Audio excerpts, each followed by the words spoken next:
forward. State your name and address for the record, please.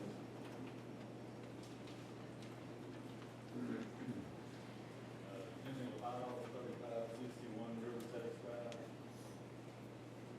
First of all, thank y'all for giving me a chance to talk. Appreciate it. As y'all know, my family for a long time, Lowndes County residents, and intend to stay that way. I'm an industrial chemist. As I've reported already, my research on the chemical side of data centers indicates that the proposed 480 megawatt data center will have over 7 million pounds of either ethylene glycol or propylene glycol on site, and it could have tens of thousands of pounds of highly toxic PFAS chemicals, aka forever chemicals, because they never degrade and are safe for use. These are highly toxic water-soluble chemicals that, if released in the environment, will migrate into the groundwater and into our drinking water, and we have no treatment problem. 50 pounds of PFAS pollutes the entire Georgia aquifer above the EPA safe drinking water standard of 4 parts per trillion. But I've reported all this already, so tonight I want to talk about something else. Every one of these meetings starts with an invocation. We ask God to be present in this room and to bless us and guide the people that are here making these decisions. And I take some solace in that, because I know the job you guys have is really hard, trying to balance economic growth to the county and at the same time maintain a high standard of living for people there. On the one hand, the data center could provide a lot of tax revenue for the county that could be used for many good purposes and some jobs. On the other hand, the data center could generate a lot of serious problems.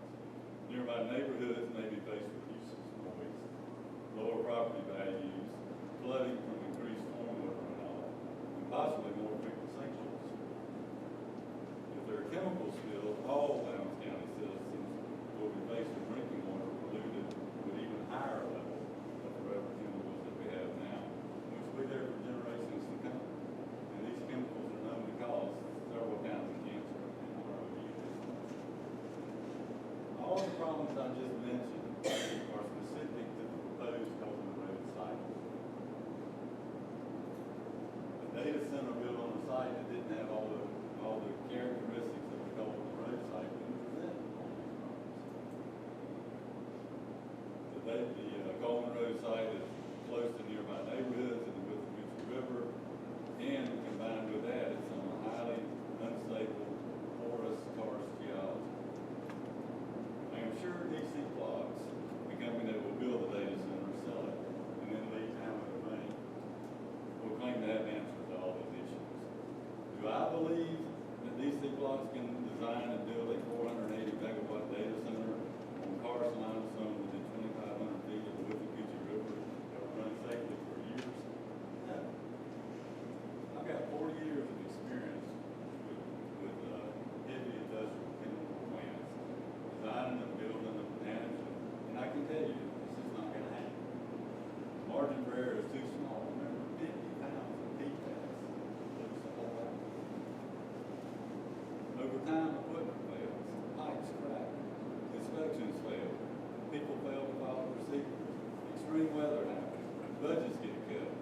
Given the fragile karst substrate, the buildings may fail structurally, as we've already seen in Camelot Crossing. But the difference is that data center is going to have millions of pounds of chemicals in it when it goes. When is that going to happen? Is that going to happen in year 3? Is it going to happen in year 10? Do you want to have to constantly worry about that? Do you want that to be your legacy as a commissioner? So I go back to the invocation. God calls on us to love our neighbors as we love ourselves. We can't make the world perfect for our neighbors, but we're called to help them whenever we can. People in Foxborough and other nearby neighborhoods need a safe, decent place to live, and some cannot afford to live. The citizens of Lowndes County depend on the Georgia part of aquifer water that is safe for drinking and agriculture and recreational uses. No amount of tax revenue is worth compromising basic needs of the citizens you're serving. I understand that the path forward is to write an ordinance that protects the citizens. To really protect the citizens, the ordinance must eliminate the possibility of chemical spills, not just to establish what happens after a spill, because removing these chemicals from our aquifer can't be done. With all due respect, I don't think it's possible to write such an ordinance. asking you to please conscientiously consider the implications of the current pathway. If you do that, I think you'll follow your